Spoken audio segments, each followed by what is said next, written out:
Hello guys, welcome back to your channel Uttarakhand Officers Path with Simran.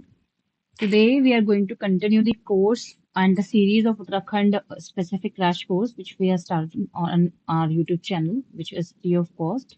Not anything you have to pay for this. तो आज हम continue करने वाले हैं उत्तराखंड की ज्योग्राफी की सीरीज चल रही थी हमारी पेपर 2 की। ये खत्म ही होने वाला है। आई थिंक ये ज्योग्राफी वाला टॉपिक का आज लास्ट वीडियो होने वाला है हमारा and it will be class 8 I think class 7 तक मैंने कर दिया था ज्योग्राफी के या फिर उत्तराखंड क्रैश कोर्सेज के अभी तक मैंने क्लास 7 डाल दिए हैं जिसमें पेपर 2 एंड ज्योग्राफी हम कर रहे थे। तो ये क्लास 8 होने वाली है एंड आई थिंक ज्योग्राफी की लास्ट क्लास होने वाली है उत्तराखंड के स्पेसिफिक से रिलेटेड। ठीक है, तो बिगिन करते हैं हम ज्यादा टाइम ना वेस्ट करते हुए। Let's begin our today class. यहाँ तक तो हमने कर लिया था, मैंने आपको ये सारे मैप्स शेयर कर दिए थे कि आपको हैंड रिटन अपने मैप्स अपने किस तरह से खुद से बनाने हैं ताकि आपको याद करने में थोड़ा आसानी रहे, रटना ना पड़े आपको चीजों को। तो अगर आपने नहीं बनाया अभी तक तो प्लीज इस वीडियो को जाके देखिएगा, क्लास 7 की पार्ट 2 वीडियो में मैंने ये सारी चीजें बताई हैं आपको, उसे अच्छे से देखिएगा, कई बार देखिए, समझ में आए तो खुद से आप उसे प्रैक्टिस कीजिए।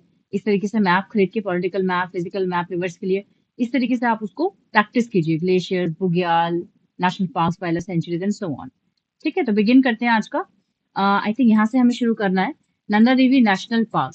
तो Nanda Devi national park, valley of flowers national park. Just a minute, pen देख लें। ठीक है, नंदा देवी नेशनल पार्क या valley of flower national park, Kedarnath wild sanctuary, biosphere reserve and buffer zone together cover total area of around 2,26,271.75 hectares. Corbett national park, Sona Nadi wild century, buffer zone, ये इतना area cover करते हैं। Biodiversity conservation initiatives क्या क्या है वो देख लेते हैं। पहला है हमारा प्रोजेक्ट टाइगर। प्रोजेक्ट टाइगर जो है वो 1 अप्रैल 1973 को स्टार्ट किया गया था इन जिम कॉर्बेट नेशनल पार्क, जिसे हेली नेशनल पार्क भी कहा जाता है। इस टाइम पे इंदिरा गांधी जी की सरकार थी, तो ये कभी कभी प्रीलिम्स में आ जाते हैं इस तरह के क्वेश्चन कि किस प्राइम मिनिस्टर की कार्यकाल के तहत ये इनिशिएटिव स्टार्ट किया गया था। कभी कभी प्रीलिम्स में इस टाइप के क्वेश्चन भी आ जाते हैं, तो आपको ध्यान रखना है। तो ये इंदिरा गांधी जी ने स्टार्ट किया था प्रोजेक्ट टाइगर को 1 अप्रैल 1973 से जिम कॉर्बेट नेशनल पार्क में। Project Tiger is a nationwide conservation initiative which has been vital in increasing the tiger population in Uttarakhand. Jim Corbett National Park alone, tiger numbers have shown a substantial increase, with the latest estimates indicating over 250 tigers in the region, showcasing the success of conservation efforts. Second आता है आपका Project Elephant. Project elephant कब start हुआ था? 7 दिसंबर 1992 को। देखो ये date ज्यादा इंपॉर्टेंट नहीं है याद रखना, बट एयर इंपॉर्टेंट है, आपको याद रखना, इट्स वेरी वेरी इंपॉर्टेंट। तो एयर तो आपको याद होना ही होना चाहिए किसी भी हालात में कि कब लॉन्च हुआ था। और ये झारखंड में लॉन्च किया गया था प्रोजेक्ट एलिफेंट, पूरे ऑल ओवर इंडिया में पहली बार।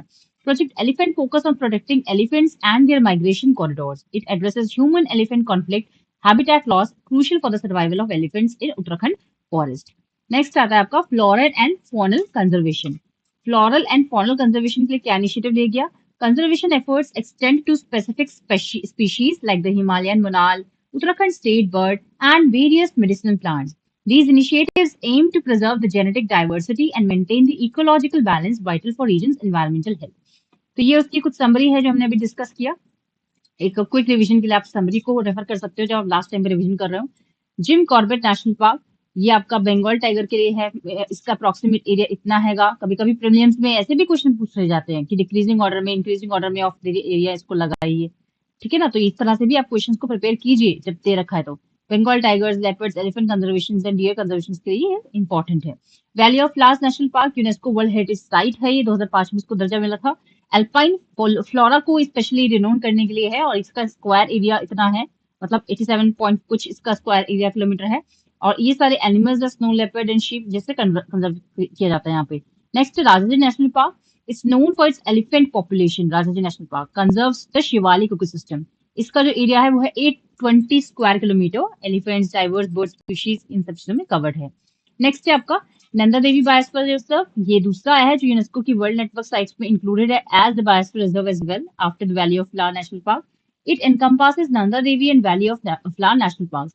Encompasses multiple national parks, snow leopard, Himalayan musk deer, इन सब चीज के लिए फेमस है। नेक्स्ट है Gangotri national park, located in the upper catchment of the Bhagirathi river, vital for high altitudinal floral and fauna conservation. Approximately 2390 square kilometre का area है इसका। सबसे लार्जेस्ट नेशनल पार्क ये आपका है।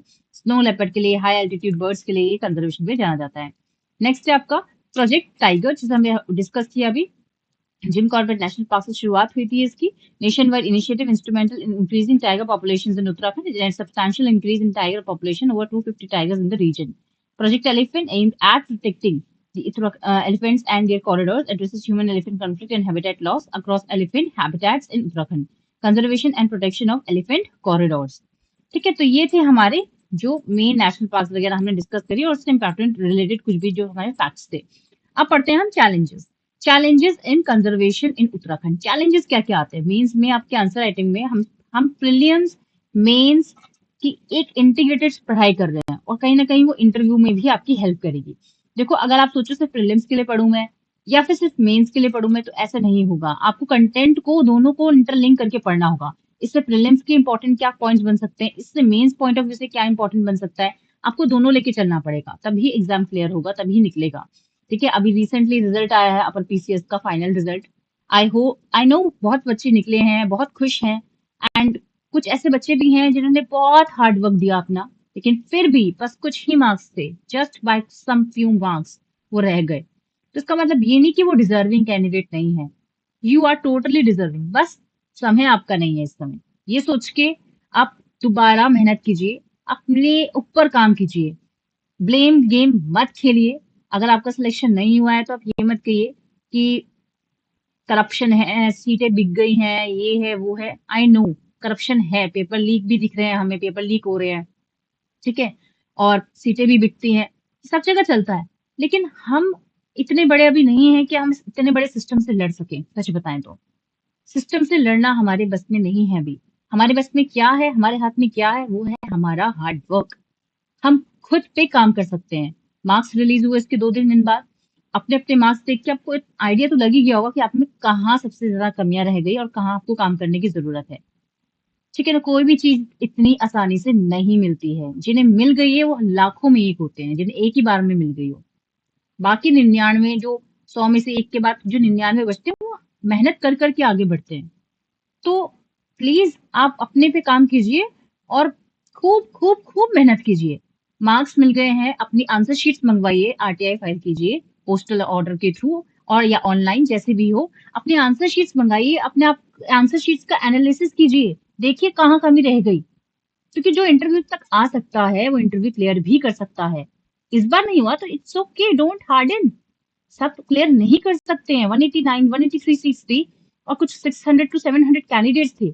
हर कोई सिलेक्ट नहीं हो सकता था. ये आयोग की भी कुछ मजबूरी रही होगी. हाँ, पता है, सुनने में भी कई बार आता है कि सब बिका हुआ है, सब मैनिपुलेशन होता है, इंटरव्यू के मार्क्स कुछ अजीबोगरीब दिए हैं, अच्छी पर्सनैलिटीज के पता नहीं क्या मार्क्स हैं, जिनको मतलब उम्मीद भी नहीं है उनके इतने अच्छे मार्क्स. तो इन चीजों को मत ध्यान दीजिए, बस फोकस ऑन योर सेल्फ. मैं बस इतना कह सकती हूँ. आप गीता में भी ये लिखा है कि तुम कर्म कर्म करो, फल की अभी इच्छा मत रखो. बट कर्म का मतलब क्या होता है? अपने पे पूरा फोकस करो, अपना पूरा 100% दो. श्योरली आपके साथ, आपके फेवर में आपका टाइम आएगा एक दिन, और वो जल्दी आएगा. आप भटको मत इधर उधर कि ये नहीं तो कुछ और कर लेता हूँ. अगर आपको लगता है कि हाँ आप कर सकते हो एंड आप केपेबल हो और हार्डवर्क करने के लिए इस फील्ड में, तो करिए इसमें मेहनत. ठीक है, हर जगह संघर्ष है.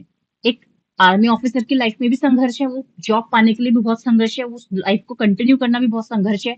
और एक सरकारी ऑफिसर के लिए भी लाइफ में संघर्ष है, एक प्राइवेट जॉब की लाइफ में भी बहुत संघर्ष है. हर लाइफ में संघर्ष है, कुछ भी आसान नहीं है. तो कोई बात नहीं, अगर इस टाइम नहीं हुआ तो build up your self again and please work hard on your self. अपने लूप होल्स देखिए, आंसर शीट्स मंगवाइए, एनालाइज कीजिए, क्या गलती रह गई उसे ठीक करिए और मेरे साथ शेयर कीजिए. क्या पता कुछ कमियां मुझ में हैं जो मैं आपके थ्रू सुधार लूं, या मैं आपकी हेल्प आउट कर दूं बाकी लोगों के साथ जुड़ के जो सिलेक्टेड हो रखे हैं. मेरे साथ काफी जो ग्रुप्स हैं, बच्चे हैं सिलेक्टेड हैं जो जुड़े हुए हैं, मैं उनके जो एक्सपीरियंसेस है, उनका जो कंटेंट है, उनकी चीजें हैं, वो आपके साथ शेयर करूंगी ताकि आपकी राह आपकी आसानी हो सके आपको लक्ष्य में पहुंचाने के लिए. आई होप मैं क्लियर हूं मैं क्या कह रही हूँ. छोड़ दीजिए सब कुछ, अपने आप को एकदम फ्री एंड लाइट कर दीजिए. बस ये सोचिए आप में आपको इम्प्रूवमेंट करना है, अपने आप को, आपको अपनी स्किल्स को बढ़ाना है, अपने टैलेंट को बढ़ाना है, और अपने टैलेंट के दम पे आपको इस एग्जाम को क्लियर करना है. हर जगह पैसा और नाम और शोहरत काम नहीं आते. ठीक है ना, टैलेंट बोलता है और ये हकीकत है. इसलिए अपने पे वर्क कीजिए, चाहे वो हिंदी का पेपर हो, चाहे वो एसटी का पेपर हो, चाहे वो जीएस के चारों पेपर्स हो, चाहे उत्तराखंड के स्पेसिफिक 2 पेपर्स हो या इंटरव्यू हो। इन सब में आपको थोड़े-थोड़े मार्क्स करके कैसे अपने स्कोर को बढ़ाना है नेक्स्ट इंटरव्यू मेंस के लिए, ये ध्यान दीजिए। इस पे वर्कआउट कीजिए अभी से ही, ठीक है? तो काफ़ी मैं ओवरवेल्म्ड हो गई थी रिजल्ट के बाद, तो उसमें मुझे लगा करना चाहिए कुछ तो, क्योंकि मोटिवेट तो बच्चे जो सिलेक्टेड हो गए वो तो खुश हैं चलो, जो नहीं हुए उनका तो बहुत बड़ा मतलब एक आंसुओं का समंदर ही बह जाता है उस दिन, क्योंकि ऑफ कोर्स इतनी ज्यादा हार्ड वर्क के बाद अगर सिलेक्शन नहीं होता तो हार्ट तो टूटता ही है ना। लेकिन आप कोई भी चीज आसान नहीं है, बस आप ये मान लीजिए आपको करना ही पड़ेगा मेहनत। एंड जब इतनी मेहनत के बाद कोई सक्सेस मिलेगी ना, उसका टेस्ट ही अलग होगा सीरियसली। तो आप प्लीज कीजिए अगर आपको लगता है आप इस दिशा में जाना चाहते हैं आगे।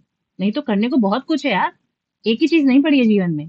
डोंट थिंक कि एक ही चीज पड़ी है, बहुत कुछ है करने को, बहुत बहुत बहुत कुछ।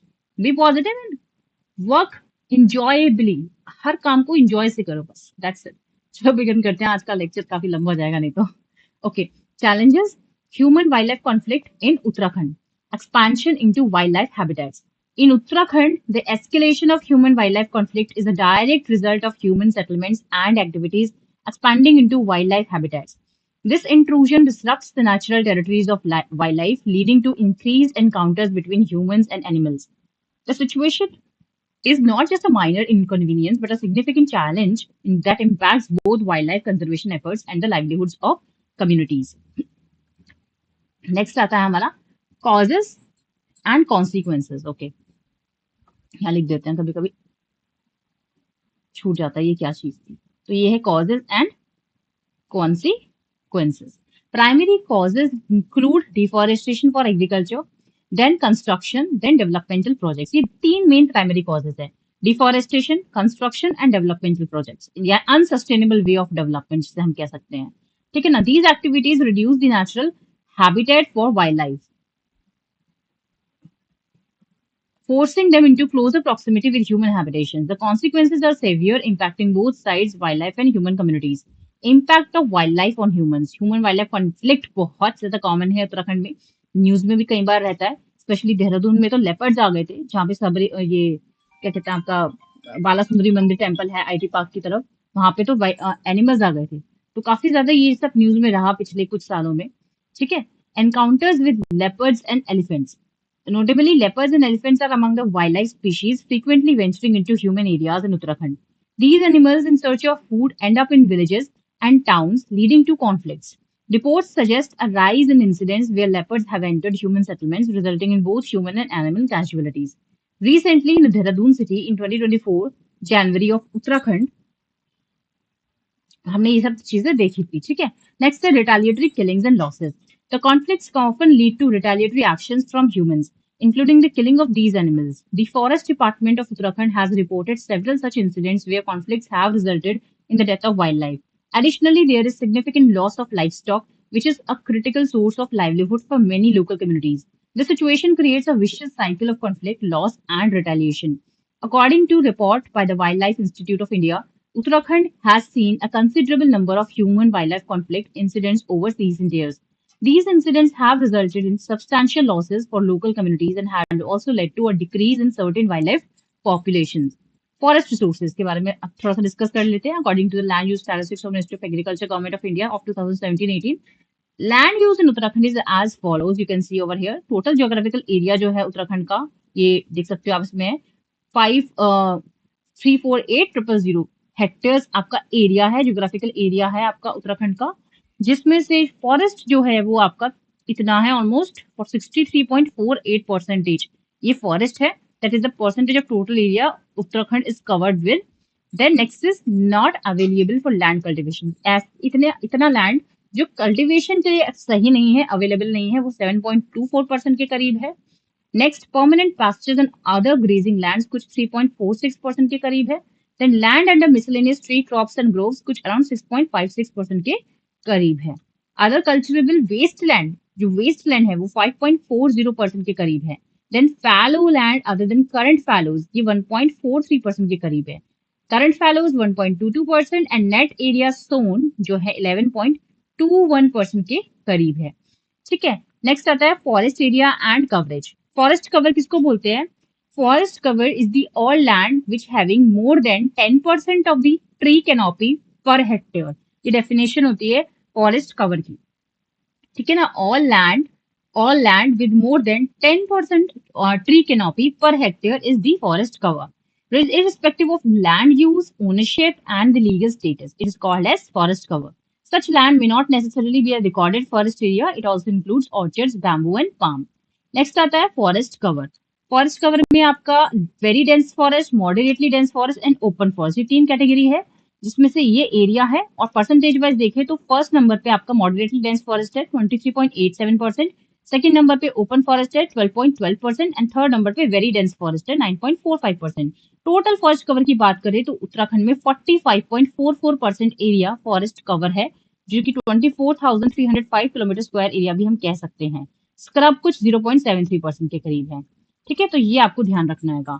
नेक्स्ट आता है आपका fire prone area, forest fire prone area. Uttarakhand सबसे टॉप नंबर पे आता है। ऑल ओवर इंडिया सर्वे हुआ था तो सबसे ज्यादा जो फॉरेस्ट फायर का जो खतरा है वो उत्तराखंड में देखा गया था। उत्तराखंड नंबर 1 पे है, सेकेंड नंबर पे उड़ीसा है। ठीक है, तो approximately 20% of total forest cover is highly fire prone, जिसमें से एक्सट्रीमली फायर प्रोन परसेंटेज कितना है, वो है 0.20% ऑफ फॉरेस्ट कवर। इतना एरिया फॉरेस्ट कवर का एक्सट्रीमली फायर प्रोन है। वेरी हाईली फायर प्रोन है 3.12% एंड हाईली फायर प्रोन है 16.75%। इन जो तीनों को जोड़ोगे 20% of area is sensitive to fire prone. ठीक है, नेक्स्ट आता है आपका moderately fire prone 24.22% and less fire prone is 55.71%। Next आते हैं हम observations on ISFR data for Uttarakhand. Forest cover variation. There is significant variation in forest cover across districts. आप देख सकते हो इसमें, जिसमें नैनीताल में अलग, पिथौरागढ़ चंपावत में अलग है। Dominance of the open forest, scrub increase देखने को मिलता है आपको देहरादून एंड हरिद्वार रीजन में स्पेसिफिकली। फॉरेस्ट कवर गेन देखिए, the overall forest cover has increased by 2.09% since 2019. Nainital and Dehradun saw maximum forest area increase. There are districts that have experienced a decline such as Udham Singh Nagar and Haridwar. यहाँ पे decline देखने को मिला है due to industrial and some other activities. Greenwash. Greenwash क्या होता है? The area shown as forest on maps by FSI is called greenwash. जो FSI ने मैप में शो किया हैगा फॉरेस्ट को, उसे ग्रीन वॉश कहते हैं। It includes forest cover inside and outside recorded forest areas.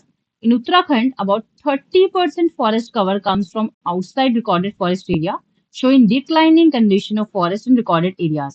Maximum forest in Uttarakhand are found in 1,000 to 2,000 meter altitude, followed by 2,000 to 3,000 meter. That means maximum forest area is present in lesser Himalayas, the area with maximum hill population. This naturally gives rise to man-animal conflict. Okay, next is lowest forest around 4,000 meter. And then Chirpine covers about 28% of the forest area, जिसमें Banj Oak about 13.75 and Sal about 17%. Alpine pastures cover about 5.7% of the forest area. तो ये थोड़ा सा याद रखिएगा. Tree cover is defined as all tree patches of size less than 1 hectare occurring outside the recorded forest area. And in Uttarakhand, it is around 1,001 square kilometer. Next is the most common non-tree forest produced in the state are buras, that is rhododendron arboreum, followed by kafal, and major invasive species are lantana and coffin weeds. Growing stock. Growing stock क्या होता है? Growing stock refers to the volume of all living trees in a forest or a specific area measured over a certain diameter at breast height threshold. ये definition याद रखिएगा. It is an important metric used in forestry and forest survey. Importance of carbon stock. Importance क्या है carbon stock का? Importance of carbon stock.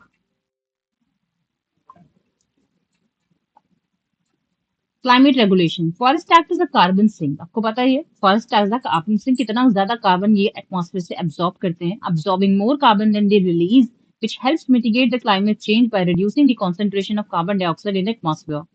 Carbon accounting. Understanding carbon stock is essential for carbon accounting, which is crucial for climate change mitigation strategies such as carbon credits and offsets.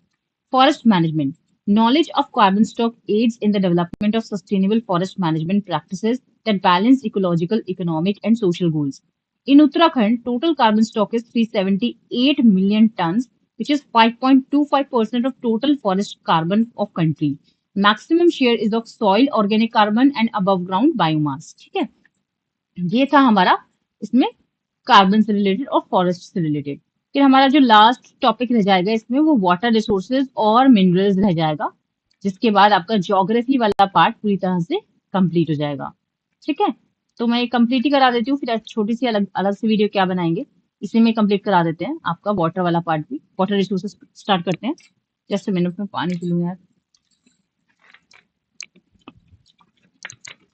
Okay, water resources. The state is fed with different glacier-fed and perennial rivers and their tributaries along with other groundwater resources. However, groundwater sources can be reliably used only in 14% of the area plains में जो है main sources of water। Almora में आपकी ये सारे sources हैं, बागेश्वर में ये है, चमोली में, चंपावत में, देहरादून में। ये इंटरव्यू पर्पस के लिए इंपॉर्टेंट हो सकते हैं, कभी कभी पूछ लेते हैं आपसे इंटरव्यू में ऐसे क्वेश्चन कि आप देहरादून से बिलोंग करते हो। वैसे तो जगह नहीं पूछते हैं इंटरव्यू में, नाम आपका स्कूल और ये नहीं पूछते हैं, लेकिन फिर भी बाई चांस अगर पूछ लिया तो आपको पता होना चाहिए एटलीस्ट जहां से आप हो कि देहरादून में कौन कौन सी रिवर्स हैं जो बेसिकली इंपॉर्टेंट है as a source of water resource. तो आसान, सोंग, टॉन्स, रिस्पिना, ठीक है ना, हरिद्वार में है गंगा, सोलानी, ठीक है ना, इस तरीके से आप याद रख सकते हो। सारे नहीं तो अपने स्टेट डिस्ट्रिक्ट के आसपास डिस्ट्रिक्ट का आप याद रख सकते हो। ठीक है, नैनीताल जो झीलों की नगरी कहा जाता है, अदर वाटर सोर्सेज आप लिख सकते हो, ताल लिख सकते हो, पौड़ी गढ़वाल में, पिथौरागढ़ में, रुद्रप्रयाग में, ये सारी चीजें आपकी। ठीक है, नेक्स्ट आता है dependence on the natural water sources. Dependence क्या है, बजट में भी काफी अच्छा अमाउंट दिया गया था इसके रिजुवनेशन के लिए। रिविलेट्स, नौला एंड गदेरा एंड स्प्रिंग्स, ये उत्तराखंड में नाम दिए गए स्प्रिंग्स को। 48.02% of water supply schemes depend on these sources. 14.04% of the water supply schemes depend on springs. These sources are crucial during critical dry months, relying on base flow from springs and groundwater. Administrative blocks dependence. 56.8% of the administrative blocks rely heavily on rivulets, Nala, Gadira for piped fresh water supply. And over 90% of the water supply schemes in low-lying areas depend on wells, any kuएं, deep or shallow. Then other water supply schemes. Concentration in mountain districts. Pithoragarh, Chamoli have the lowest concentrations of water supply schemes. These estimates do not include quantitative water availability. Harvested rainwater.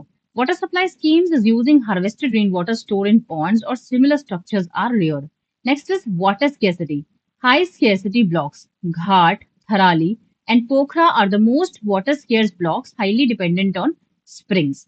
Next is Pauri Garhwal, which has the most water scarce blocks, followed by Almora. ठीक है, तो आपके water scarcity में सबसे ज्यादा पौड़ी गढ़वाल और फिर Almora top पर रहेंगे। नेक्स्ट आता है recommendation, how to measure, how to deal with this water scarcity. आप पहाड़ों की बात छोड़िए, आप तो प्लेन्स में, देहरादून जैसे सिटी में भी जाओगे तो वहां पे भी पानी की बड़ी किल्लत है। सीरियसली, मतलब जब शहरी इलाके में ये हाल है तो हम पहाड़ी इलाके में क्या बोलेंगे। देहरादून में वाटर स्केर्सिटी के कई कारण हैं, ठीक है ना, over crowdedness, urbanize, rapid unsustainable urbanization, ठीक है ना, और इतना ज्यादा कंस्ट्रक्शन जो हो रहा है, और जब यहाँ पे ये सब खत्म कर देंगे तो ऊपर के लिए पानी की रहेगा ही क्या। तो रिकमेंडेशन इज स्प्रिंग रिजुविनेशन और focus on integrated biophysical and social measures for rain water harvesting to rejuvenate spring. Water sanctuaries. Develop dedicated water sanctuaries या जल अभयारण्य in each village to rejuvenate at least one perennial spring and stream. Watershed approach. Incorporate water source centered approaches into all watershed development projects. ये आप mains के लिए, interview के लिए अच्छे से पढ़िए। सॉल्यूशंस आपके टिप्स पे होने चाहिए कि ये प्रॉब्लम है तो इसके सॉल्यूशंस क्या क्या हो सकते हैं। Monitoring and evaluation include quantitative indicators like water discharge patterns, water quality index, and biomass yield in pre and post project stages. Equitable access, optimize water allocation to balance agricultural, industrial, and domestic uses. Information sharing, develop a continuous monitoring system for hydrometeorological data to aid the planning and future water management.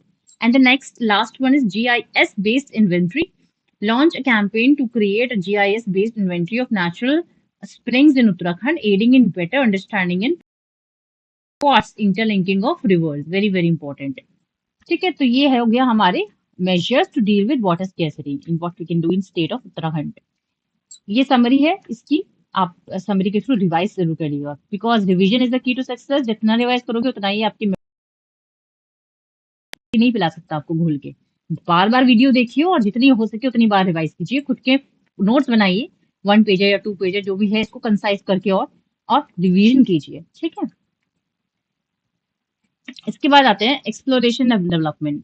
Gold exploration 2012-13 में हुआ था, conducted by GSI around Rudraprayag.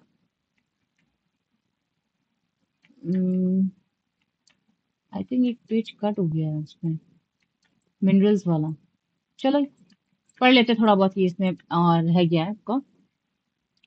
ये asbestos है, copper ओर है, इतना turns का, मतलब important इतना नहीं है, बस आपको ये याद रखना है कि कौन से mineral basically mineral based industry किस एरिया में ज्यादातर इंपॉर्टेंट है। जैसे कि आपको छोटा सा एग्जांपल दे सकते हैं हम, कि जो ग्लास है वो Hindustan national glass industries limited बनाती है आपकी, ठीक है ना। And principal mineral based industry में आपका अल्मोड़ा मैग्नेसाइट्स है, हिमालयन हॉस्टैम Pithoragarh, magnesite industries limited Pithoragarh, Odisha industries limited.